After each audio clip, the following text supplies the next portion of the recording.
अगला सवाल आशीष कुमार सिंह का। प्रियंका जी, इसी से जुड़ा एक मेरा सवाल है जो आपने रिस्ट बैंड पे पहना हुआ है।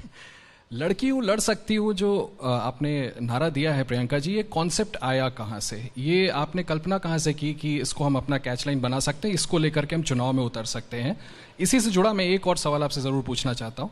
भाजपा कहती है हम सपा से लड़ रहे हैं, सपा कहती है हम भाजपा से लड़ रहे हैं। प्रियंका गांधी किससे लड़ रही हैं उत्तर प्रदेश में? गरीबी से लड़ रहे हैं, बेरोजगारी से लड़ रहे हैं, महंगाई से लड़ रहे हैं, महिलाओं पे अत्याचार से लड़ रहे हैं। और राजनीति यही होनी चाहिए। मैं दूसरों को समझाना नहीं चाहती। राजनीति में मैं 3 साल पहले आई हूँ, मेरे से बहुत पहले आए हैं। शायद इसलिए उनकी सोच नकारात्मक हो गई है। शायद इसलिए ये इस तरह की राजनीति बन गई है कि ठीक है, हम आपके लिए ये करेंगे तो आप हमें वोट दीजिए। ऐसा मतलब सौदेबाजी हो गई है और जज्बातों का इस्तेमाल हो रहा है। धर्म की बात हो रही है, जाति की बात हो रही है। अच्छा, पहला सवाल आपने क्या पूछा था? Wrist band. देखिए, एक्चुअली ये जो स्लोगन है ये 2 साल पहले ही बन गया था। अब हमने आपस में हम चर्चा कर रहे थे, मैं कह रही थी कि महिलाओं के लिए हमें कुछ करना चाहिए, तो हम ऑफिस में बैठे थे, हमने ये स्लोगन बनाया कि इसका कुछ करना चाहिए। फिर समय आया, हम लोग यहाँ बिजी हो गए अपने संगठन में को बनाने में। लेकिन इसके पीछे सोच क्या है? देखिए, एक्चुअली शुरुआत तब से हुई जब मैं उन्नाव की जो रेप पीड़िता थी उसके घर गई, जिनको जला दिया गया और जिनकी मृत्यु हो गई।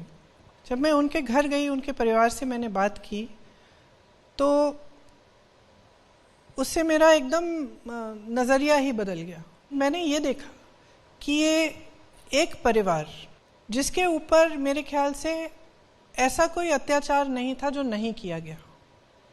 बेटी का बलात्कार किया गया, गैंग रेप किया गया, उसको जलाकर मार डाला, उसके पिताजी को पीटा, उसके भाइयों को पीटा, उसकी बहनों को धमकाया, उसकी एक 9 साल की भाभी की बेटी थी, उसको स्कूल में धमकाया कि तुम स्कूल मत आओ, देख लेना, तुम्हें भी ठीक कर लेंगे।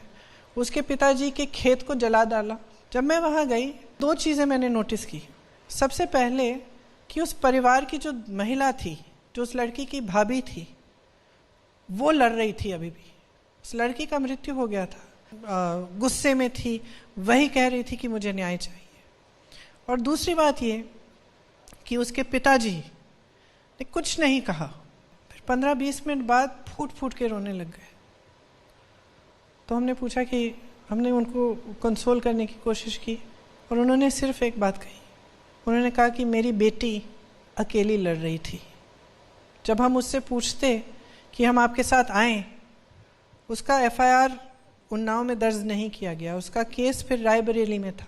तो सुबह 6 बजे उठ के वो जो ट्रेन थी वो लेके रायबरेली खुद जाती थी अकेले, ये जानते हुए कि कोई उसके पीछे पड़ा हुआ है, कि उसको मारने की कोशिश करेगा। जानते हुए अपने पिता को कहती थी, नहीं पापा, ये मेरी लड़ाई है, मैं खुद लड़ूंगी। इस लाइन से मैं बहुत ज़्यादा प्रभावित हुई। तो ये जो भावना है मैंने सब जगह देखी है।